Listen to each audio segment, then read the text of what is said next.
Welcome back, deep divers. Ready for another plunge into some fascinating research. Always excited to dive in. Today we're going spelunking. Well, sort of. Virtually, of course. We're heading deep into the world of Paleolithic caves. But we're not just here for the art, right? Exactly. We're shining a light on, well, light itself. The archaeology of light. I love that. Our guide for this subterranean exploration. A research article aptly titled The Archaeology of the Light. And it's not just your typical art history analysis. Nope. This paper takes an interdisciplinary approach. They're trying to understand the whole context of how early humans used caves. Especially, it seems, for symbolic activities. Think rituals, ceremonies, maybe even storytelling. And get this. This article takes us way, way back, like Neanderthal territory. Oh, you mean those Neanderthals hanging out in Bruniquel Cave in France? The very same. 176,000 years ago. Can you imagine that? Deep inside this cave, they built these structures. 6 circular structures. Out of what? Cave furniture? Not quite. Broken stalagmites. They used those as building material. Wow. Resourceful, weren't they? Incredibly. And here's the kicker. Evidence of fire within those structures. So they were already venturing into these dark spaces. Yeah. But they brought their own light with them. Exactly. It really challenges those old assumptions about Neanderthals, doesn't it? It definitely does. Okay, so Neanderthals, fire, deep caves. Now what? Well, the article then shifts its focus to the Upper Paleolithic. Right. Homo sapiens time. When we see that incredible explosion of cave art. Exactly. And during that period, there's a significant increase in what they call combustion residues. Fancy way of saying leftovers from fires, right? Precisely. Remnants of lighting systems found deep inside caves. So basically they're saying that to understand the art, we need to understand the light that illuminated it. Absolutely. They argue that understanding those lighting systems is essential to understanding how that art was created and experienced. All right, let's get practical. What kind of lighting systems are we talking about here? Candles? Lanterns? Not quite that advanced. The research actually identifies 3 main types of Paleolithic lighting: Hit me with it.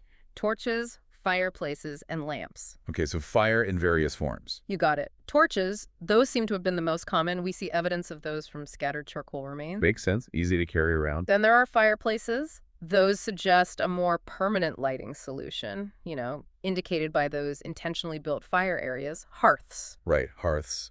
Got it. And what about lamps? Those seem a bit more advanced, don't they? They are pretty fascinating, but not as frequent as the other 2. They often used animal fat as fuel. Okay, so picture this.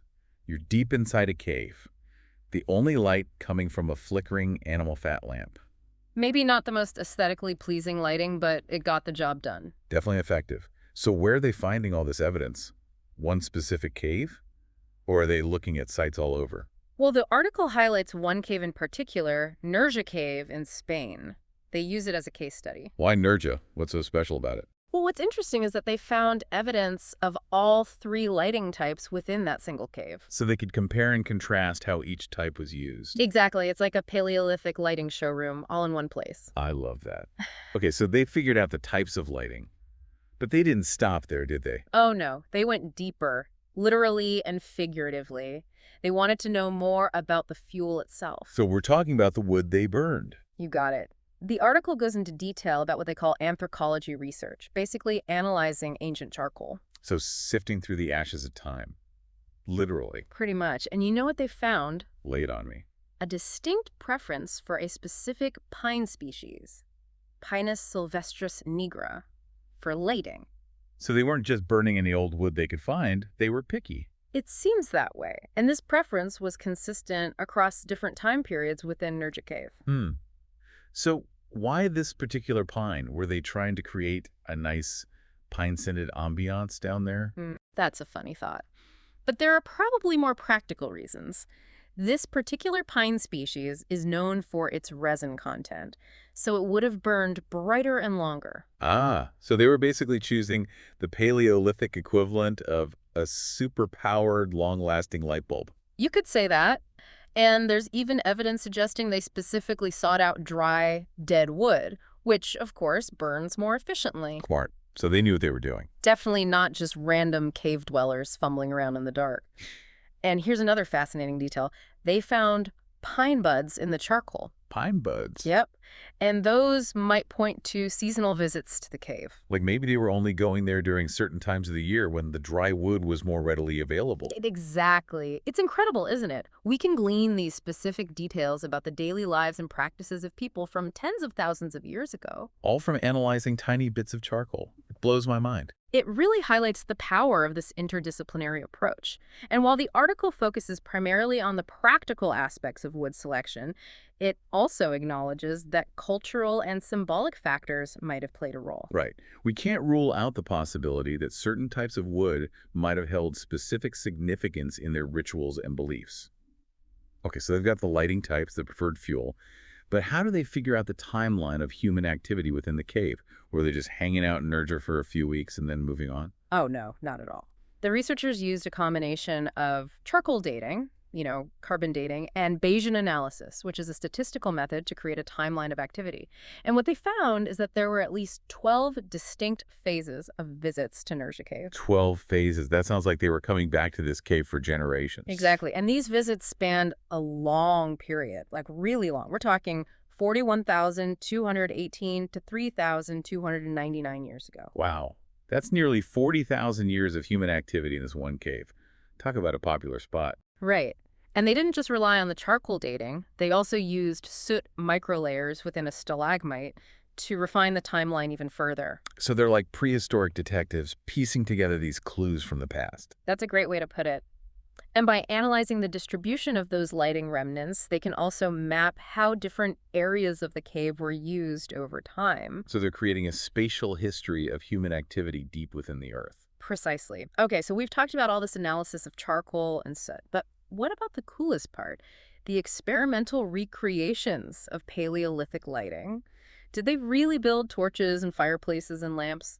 They did, and they were incredibly meticulous about it. They replicated these lighting systems using materials and techniques based on the archaeological evidence. So they weren't just messing around with fire in a cave. They were conducting controlled experiments to understand exactly how these systems worked. Exactly. They monitored light intensity, temperature, and a bunch of other factors to really understand how those systems illuminated the cave environment. And this data wasn't just for show. It was used for something even more exciting. This is where it gets really high tech, right?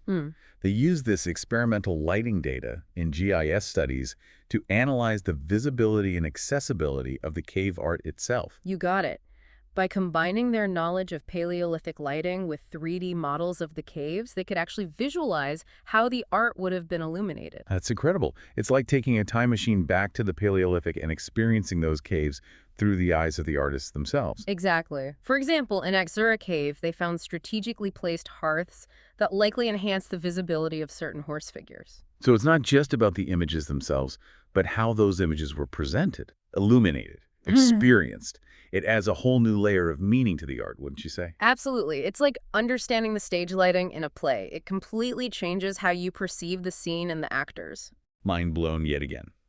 And it makes you wonder, if even something as basic as lighting was potentially imbued with cultural significance, what deeper meanings might be hidden within the cave art itself? That's the beauty of this kind of research. It opens up so many new avenues for exploration and interpretation. It reminds us that these weren't just primitive people stumbling around in the dark. They were incredibly resourceful and creative, and their use of light was both practical and potentially deeply symbolic. This has been an incredible deep dive so far. It's amazing how much we can learn from those often overlooked remnants of light in those caves.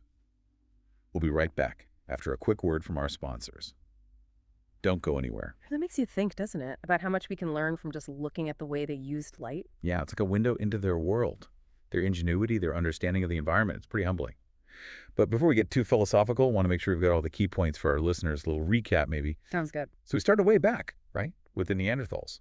In Brunico Cave, venturing deep into the darkness with fire. Then we jumped ahead to the Upper Paleolithic, Homo sapiens, and that amazing explosion of cave art. Where light, as we've seen, is key to understanding the art itself. And we talked about those three main types of lighting. Torches, fireplaces, and those fascinating lamps with the animal fat. Right. And then, of course, that super specific preference for a certain type of pine. Pinus sylvestris nigra, the resinous one. The one that burns bright and long. maybe hinting at seasonal patterns in their cave visits. Could be. And then we got into the real detective work, With the charcoal dating and that Bayesian analysis. revealing those 12 distinct phases of visits to Nerji Cave, spanning, what was it, almost 40,000 years? Something like that. And remember those soot microlayers in the stalagmite, adding even more detail to the timeline? It's amazing how much information they can extract from such tiny traces. It really is. So all of that led to those recreations of Paleolithic lighting systems, giving us a glimpse into the past, but also a new way to experience, even interpret cave art. Like, we're not just looking at it, but stepping into the shoes of the artists themselves. Right. And speaking of seeing through their eyes, one thing that really struck me was the idea that the placement of the art, it was all carefully considered. Oh, absolutely. In Atsura Cave, for example, they found hearths, strategically placed hearths that probably made certain horse figures stand out more. So it wasn't just random doodles on a cave wall. Not at all. Deliberate, composed, created within a very specific environment. It's like they were creating an immersive experience, multi-sensory. Imagine the flickering torches, the shadows, the shapes of the animals, like they're coming to life as the light moves. It must have been incredibly powerful. Makes you wonder about the purpose of those experiences. Right. Were they just aesthetic? Or did they have some religious or spiritual significance? Were they connecting with the animal spirits, trying to ensure a good hunt, or passing on knowledge, maybe even telling stories? So many questions, and we can't exactly travel back in time to ask. But what this research does, it gives us tools, a new way to look at their work and try to understand their world. Yeah, I think that's a really important point. And it reminds us that even things we might consider basic today, like lighting a fire, that could have had deep cultural significance back then. Makes you think twice about what we might be missing when we look at the past, or even our own present, for that matter. It does, doesn't it? If even something as simple as lighting a fire could hold so much meaning, what other layers of complexity are we missing? It's a profound question. And it speaks to the power of research like this. It uncovers new facts, but also opens up new ways of thinking, new ways of seeing. It's about more than just illuminating the past. It's about illuminating our understanding of ourselves, of the world. That's beautifully put. This has been, a really illuminating deep dive. I think our listeners are feeling it too. But before we get too philosophical, I want to wrap things up with that final question, that thought-provoking question that the article leaves us with. So the article leaves us with this. If even lighting a fire, something so basic, could have had that kind of cultural significance, what deeper meanings might be hidden in the cave art itself? What stories were they trying to tell? What emotions, were they hoping to evoke in those dimly lit spaces? It really makes you think, doesn't it? Shifts our focus from just the technical stuff, the how they did it, to the actual impact of the lighting, the emotional impact, the spiritual even. Yeah, it's like we've been looking at cave art the wrong way all this time. We see it in a museum all lit up. We lose that sense of awe, that mystery, that interplay of light and shadow that must have been so important to the original experience. It does make you realize the limits of our modern perspective. Try to picture it. The flickering torches, shadows dancing on the walls, and the animal shapes almost coming to life as the light moves. I'm getting chills just thinking about it. It must have been a truly immersive experience, multi-sensory, something we can only imagine today. And that's what makes this research so important, is helping us to recreate that lost experience, even just a little bit. It's like bringing the past to life in a way we never could before. And it challenges us, I think, to think differently about how we interpret the past. We can't just impose our modern way of seeing things onto these ancient cultures. We have to consider the context, The environment. the sensory experiences. It's humbling in a way to realize that there's still so much we don't know. But so much we can learn. If we approach the past with curiosity, an open mind, and who knows, maybe by understanding the past, we can understand ourselves a little better, our place in the world. That's the real beauty of archaeology, isn't it? And research in general. It's not just about digging up facts. It's about uncovering stories, making connections, expanding our understanding of what it means to be human. Well said. What an incredible journey into the Paleolithic world. We've shed some light on the past, and maybe even illuminated some new ways of thinking about the present. I think so too. And I hope our listeners are feeling it. To all our deep divers out there, thanks for joining us. Keep exploring, keep questioning, and keep that sense of wonder alive. You never know what amazing insights are waiting to be uncovered, even in the darkest corners of history.